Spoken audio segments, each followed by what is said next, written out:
Bagong gabi na naman ngayon at nagugutom si mama. Dahil dyan, manlilibre na naman si Utol sa kainan kung saan mura na masarap pa. At ito nga yung Ate Ana's Crispy Kare-Kare at iba pa. Maganda ambience, naka-aircon at hospitable ang mga crew nila. At masasabi kong talagang mura ang mga putahe na kanilang ino-offer. Kaya't ito't simulan natin sa sinigang na bangus. Good for 2 to 3 persons. Gusto ko ang sinigang na bangus, basta boneless. At syempre, white rice, baby. At ang pinakamahalaga, service water.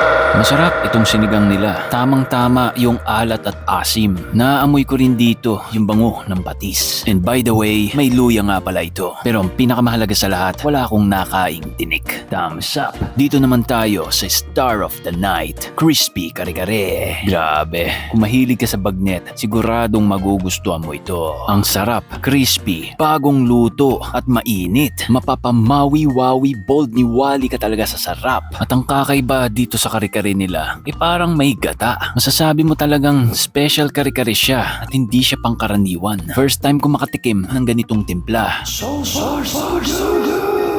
Pwede ka nga palang manghingi ng patis, sili at kalamansi kung yun ay trip mo. Kaya't sulit na sulit ko ang sili nila.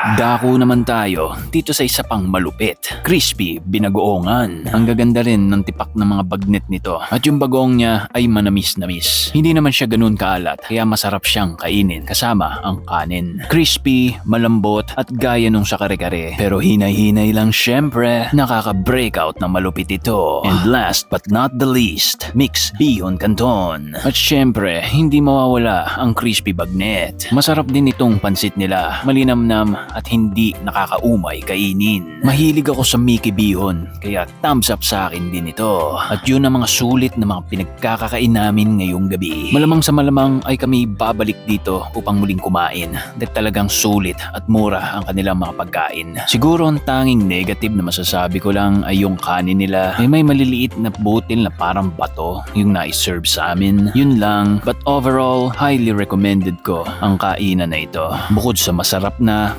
talagang sulit pa.